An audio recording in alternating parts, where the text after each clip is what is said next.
రామాయణ అరణ్యకాండ 60 సర్గ. ఇక్కడ విరహ వేదనకి లోబడి బాధలో ఉన్న శ్రీరాముడు సీతాదేవి కోసం అన్ని ప్రదేశాల్లో వెతుకుతూ వెతుకుతూ ఎన్నో రకాలుగా బాధపడుతూ ఉన్నాడు. అవన్నీ ఇక్కడ చెప్పబడి ఉన్నాయి. వృషమావ్రజ మానస్య తస్యాద్యో వామలోచనం ప్రాప్స్ఫురచ్చాస్తలగ్రామో వేపద్యుచ్చాప్య జాయత. ఆశ్రమానికి వస్తున్నాడు. వచ్చేటప్పుడు ఎలా అయితే లక్ష్మణుడికి అన్ని చక్కగా చెప్పాడు. ఏంటి అంటే, ఇట్లా నువ్వు వదిలి రావటం అన్నది సరైన పని కాదు, తిడితే తిట్టింది అంటే అనింది. కానీ ఏదో కోపానికి లోబడిపోయి అలా పౌరుషంగా మాట్లాడినంత మాత్రాన ఒంటరిగా వదిలేసి వస్తావా? పైగా ఇక్కడ ఆ కంఠస్వరం ఎవరిది, ఏ సందర్భంలో ఎలా జరిగింది, అవన్నీ కూడా చెప్పాడు. మొత్తానికి వాళ్ళ ఆశ్రమానికి వచ్చాను. శ్రీరాముడి యొక్క ఎడంకను ఏదైతే అశుభాలకి సూచకంగా అవన్నీ కూడా శకునాలు ఆయనకి కనపడుతున్నాయో, ఆయనకు మళ్ళీ ఎడమ కన్ను అదిరింది. ఆయన కాళ్ళు తడబడుతున్నాయి. ఆ శరీరం కొద్ది కొద్దిగా కంపిస్తుంది. అంటే కొన్ని కొన్ని ప్రదేశాల్లో కొన్ని కంపనాల ద్వారా కూడా మనకేదో మంచి జరుగుతుందో కీడు జరుగుతుందో అన్నది కూడా సంకేతాల రూపంలో ఉంటాయి. ఆయన కాళ్ళు తడబడుతున్నాయి, శరీరం వణికిపోతుంది. అశుభ సూచకములైన ఆ అపశకునాలు వరుసగా ఒకదాని తర్వాత అన్నట్టుగా ఎదురు పడుతూనే ఉన్నాయి. ఉపాలక్ష్య నిమిత్తాని సోశుభాని ముహుర్మహుః అపిక్షేమం ను సీతాయ ఇతి వే వ్యజహారచ. త్వరమానో జగామాత సీతా దర్శనలాలసః శూన్యమావాసదం దృష్ట్వా బుభూవోర్ విఘ్నమానసః. ఇంతకు సీత క్షేమంగా ఉందో లేదో, అసలు ప్రాణాలతో ఉందో లేదో శ్రీరాముడు తనలో తానే ఇలా పదే పదే అనుకుంటూ ఉన్నాడు.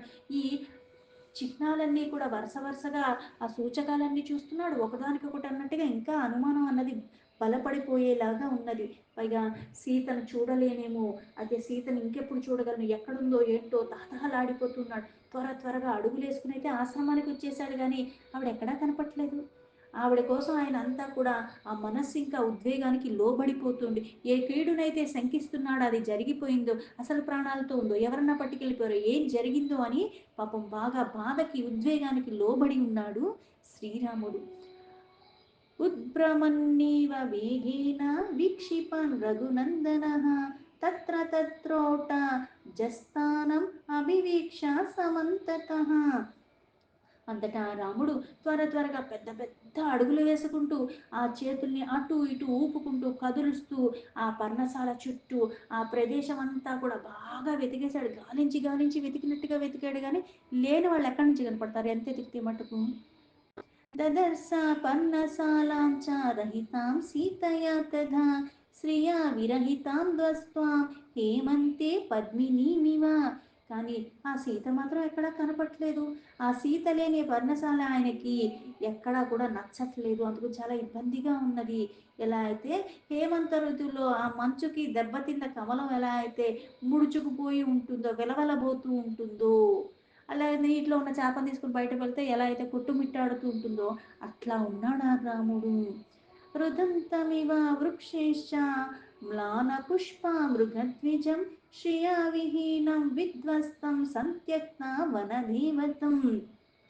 అక్కడే వృక్షాలపై వెళ్ళిన తుమ్మెదలన్నీ కూడా హీనస్వరంతో ఏడుస్తూ ఉన్నట్టుగా, అలాగే ఆ చెట్లు సీతాదేవిని చూడక ఏడుస్తున్నట్లుగా, ఆమె స్పర్శ తగలక, ఎందుకంటే వాటిని చక్కగా అక్కడ ముట్టుకుంటూ అటు ఇటు తిరుగుతూ ఉండేది.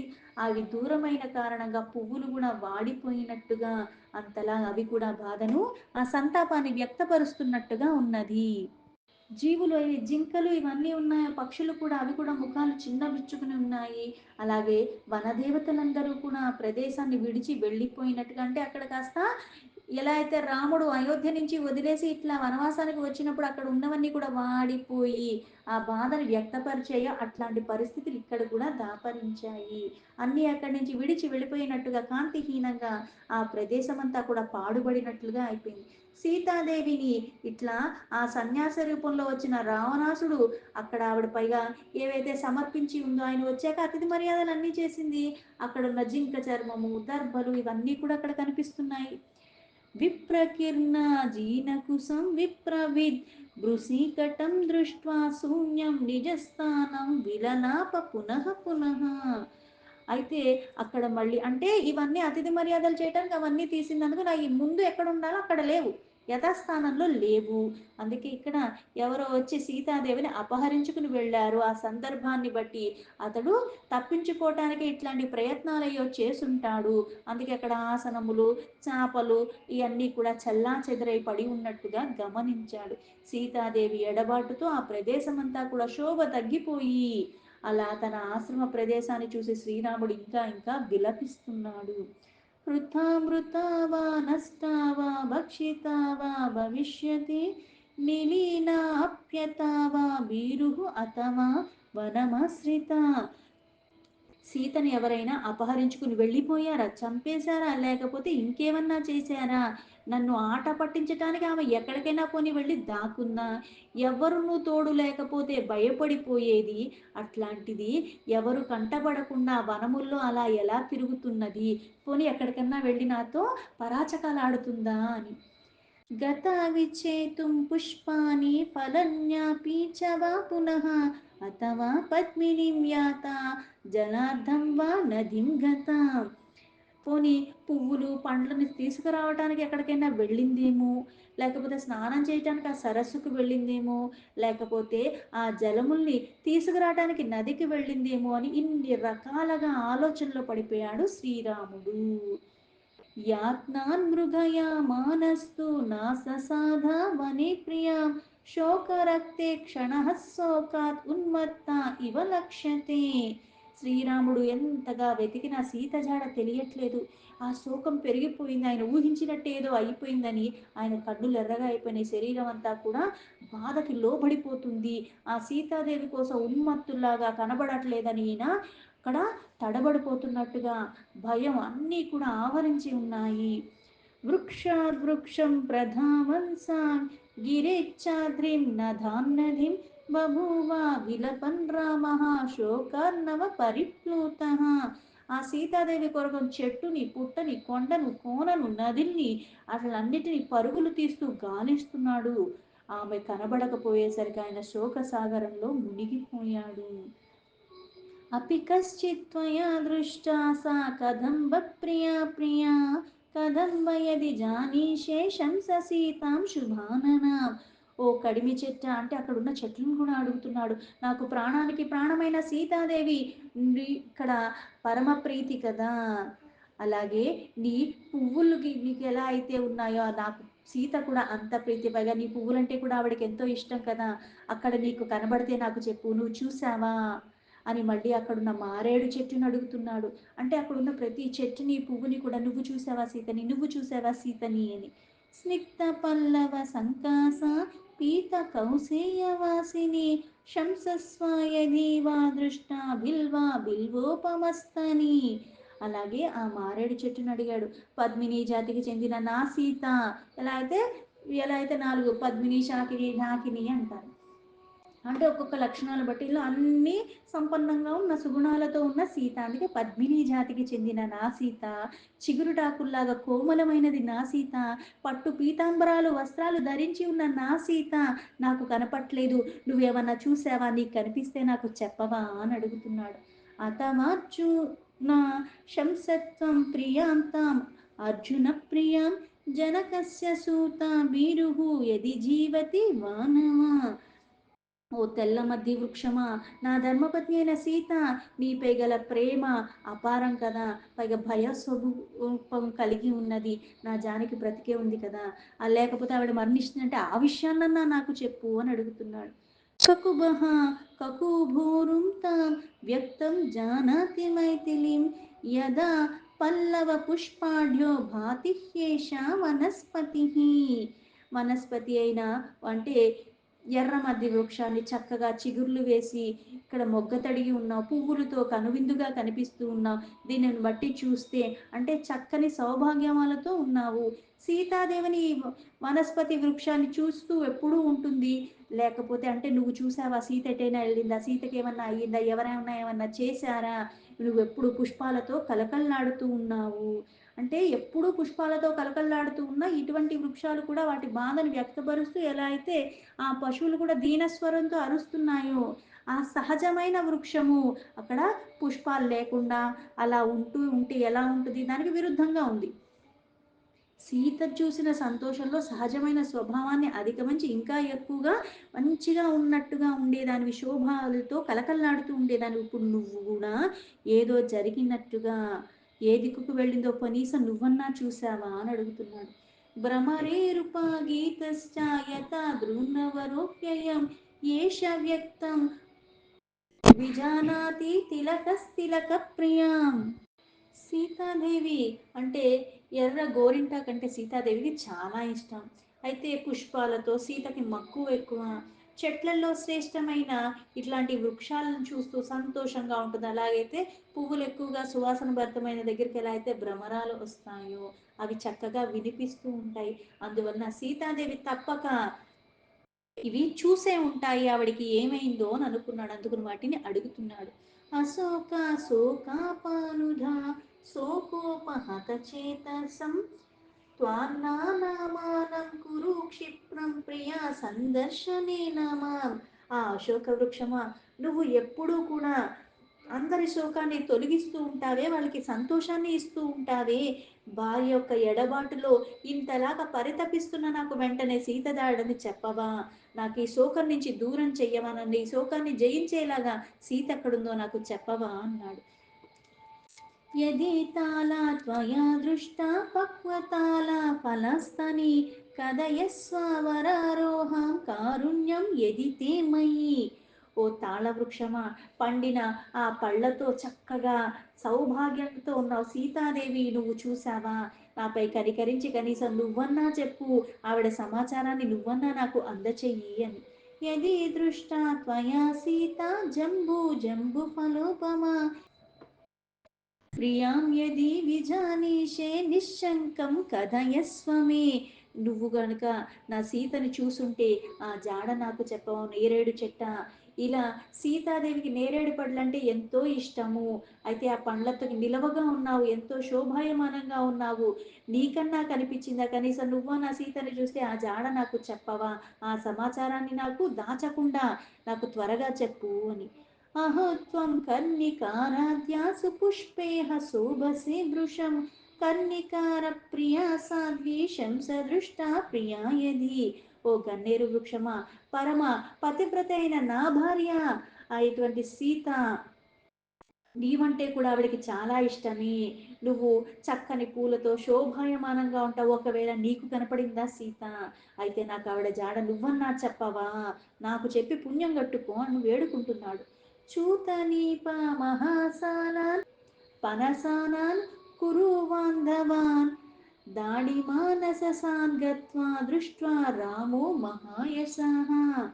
రాముడు పాపం కనిపించిన చెట్టుని పూలని అన్నిటినీ ఇలా పరితపిస్తూ అడుగుతున్నాడు. మహాయశస్వి అయిన శ్రీరాముడు అయినప్పటికీ కూడా ఆ వనముల్లో ఉన్న మామిడి చెట్టుని, మంకెన చెట్లని, పెద్ద పెద్ద చెట్లని, పూల చెట్టుని, ప్రతిదాన్ని కూడా పనస వృక్షాన్ని, ప్రతి ఒక్క చెట్టుని కూడా విడవకుండా అన్నిటినీ మీరేమన్నా చూసారా, నువ్వన్నా చెప్పు, నువ్వన్నా చెప్పు అని చామంతి పొదల్ని, ఆ పెద్ద పెద్ద వృక్షాన్ని, చిన్న చిన్న మొక్కల్ని, దానిమ్మ చెట్టుని, ప్రతి ఒక్క చెట్టుని కూడా అడుగుతున్నాడు. మల్లికా మాధవిశ్చేవ చంపకా కేతకిస్తథా పృచ్చన్ రామో వనే భ్రాంత ఉన్మత్త ఇవ లక్ష్యతే. ఉన్మత్తులాగా నువ్వు చూసావా, నువ్వు చూసావా అని అంత బాధలో పరితపిస్తూ ప్రతిదాన్ని అడుగుతున్నాడు శ్రీరాముడు. ఆ మల్లె తీగల్ని, మాధవీలతని, సంపెంగల్ని, ఈ మొదలైన ప్రతి ఒక్క పొదని, చెట్టుని, సీతజాడని తెలపమని వాటిని అన్నిటి అడుగుతూ అడుగుతూ ఉన్మెత్తుల్లాగా అయిపోయాడు. ఆవిడ జావడ తెలుసుకోవాలి ఏమైపోయిందో సీతకి అని. అథవా మృగశాభాక్షి మృగజానాసి మైథిలిం మృగ విప్రేక్షణీ కాంత మృగీభిః సహిత భవేత్. వృక్షాల నుంచి సమాధానం రాలేదు.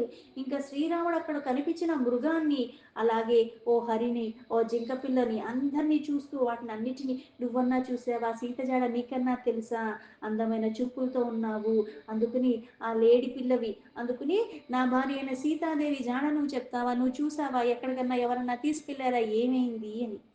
గజసా గజనాసోరుహు యది దృష్టా త్వయా భవే తాం మన్యే విదితాం తుభ్యం ఆఖ్యాహి వరవర్ణన. ఓ గజేంద్రం అంటే ఏనుగును అడుగుతున్నాడు. ఏనుగు తొండం ఆకారంలో చక్కగా ఉన్న సౌందర్యం గల సీతాదేవి నువ్వు గుర్తిస్తావు కదా, సీత ఎక్కడికుందో నువ్వు చూసావా, కనీసం నువ్వన్నా ఆ జావడ చెప్తావా అని అడిగాడు. శార్దూలాయది సా దృష్ట ప్రియా చంద్ర నిభానన మైథిలి మమ విశ్రద్ధం కదయస్వ నతే భయం.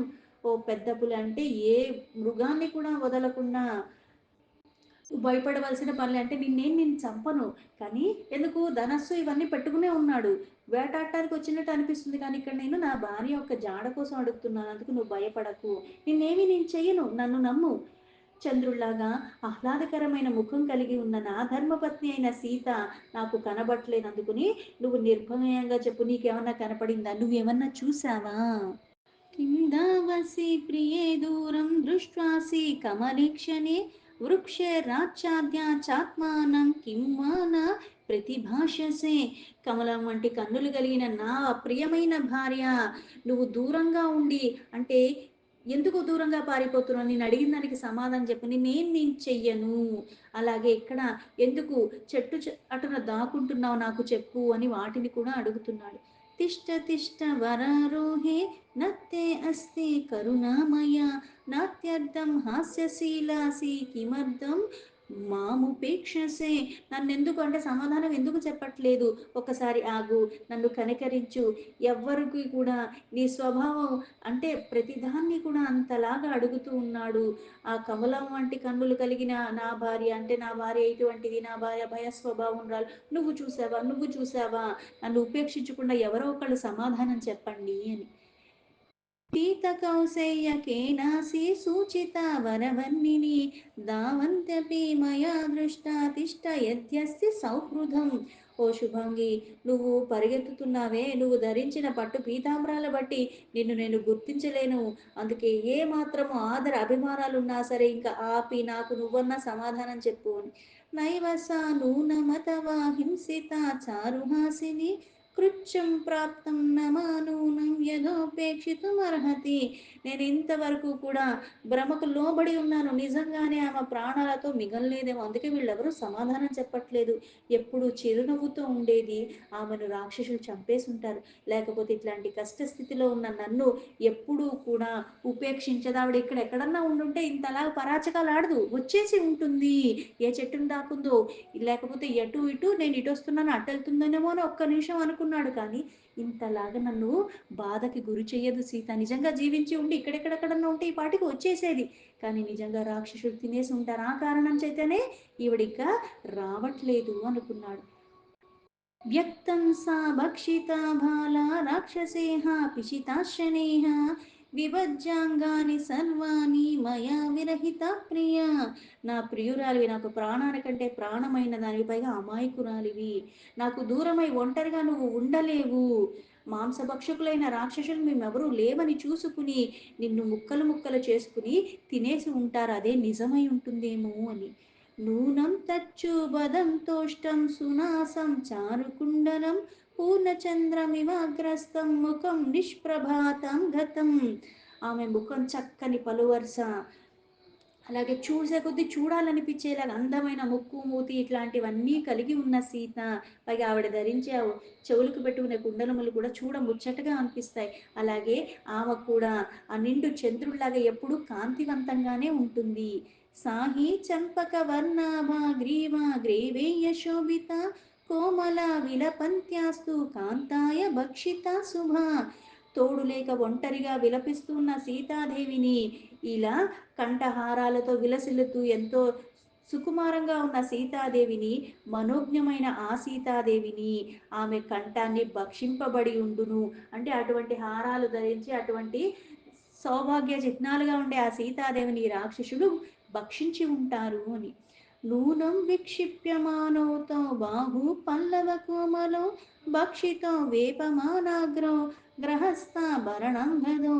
ఆమె చేతులు కూడా అంటే ప్రతిదీ మృదువుగా ఉంటుంది, పైగా ఆ చేతులు వణికిపోతూ ఉంటాయి, అందుకుని ఇక్కడ ఆవిడ వేసుకున్న కడియాలు అవి ఎంతో ముచ్చటగా ఉంటాయి, అటు ఇటు కదలబడుతూ ఉంటాయి, ఆమె బాహువులు కూడా రాక్షసులు భుజించి ఉంటారంటే ఇంకా మనిషిని పూజించారంటే కంఠం దగ్గర నుంచి తల నుంచి ఆ పాదాల దాకా ప్రతి ఒక్క ముక్కలు ముక్కలు చేసుకుని తినేసి ఉంటాను. అందుకని ఇలా మళ్ళీ ఆ శిరస్సుని, ఆ ముఖాన్ని, ఆ చేతుల్ని అన్నిటినీ తలుచుకుంటూ విలపిస్తున్నాడు రాముడు. మయా విరహిత బాల రక్షసాం భక్షణాయ వై తాతేనైవ పరిత్యక్త భక్షిత బహుబాంధవ. రాక్షసులకు ఆహారం అవ్వటానికే ఆ అమాయకురాలు నాకు దూరం అయిపోయిందేమో. ఎంతో మంది బంధువులు ఉన్నా సరే ఎవ్వరూ లేకుండా తోటి బాటసారుల గుంపు నుంచి వేరైపోయినట్టుగా ఈవిడ కూడా ఆ నిశాచరులకి దొరికిపోయింది. వాళ్ళు భక్షించేసి ఉంటారు. హే లక్ష్మణ మహాబాహో పశ్యసి త్వం ప్రియాం క్వచిత్ హా ప్రియే క్వాగత భద్రే హే సీతేతి పునః పునః.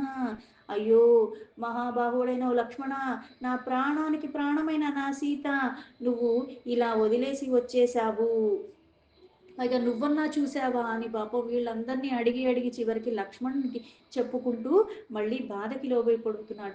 శుభస్వరూపరాలైన నా ప్రాణానికి ప్రాణమైన సీత ఎక్కడికి వెళ్ళిపోయి ఉంటుందో, ఏ ఆపదలో ఉందో, ఆవిడ బతికుందో లేదో, భక్షించేశారో అని మొత్తుకుంటున్నాడు. ఇత్యేవం విలపన్ రామ పరిధావన్ వనాధ్వనం క్వచిద్ వేగాత్ క్వచిద్ విభ్రామతి బలాత్ క్వచిత్ మత్త ఇవ భాతి కాంతాన్వేషణ తత్పరః. ఎక్కడికి వెళ్ళిపోయిందో, ఏమైపోయిందో, మాటి మాటికి ఇలా విలపిస్తూ ఆ వనములో పరిగెడుతున్నాడు. ఆ చెట్టుని, ఈ పుట్టని, ఆ జీవిని, ఈ జీవి, ప్రతిదాన్ని అడుగుతున్నాడు. ఇంత శోకంలో ఉండిపోయి అలా సీత లేకపోయేసరికి తన ముఖమంతా కూడా విలవిల్లాడిపోయి బాధకి లోబడిపోయాడు. భ్రమ ఇదై ఉంటుందో, అదై ఉంటుందో, ఇదో అదో అన్నట్టుగా ఈ భ్రమలకి లోబడిపోతున్నాడు.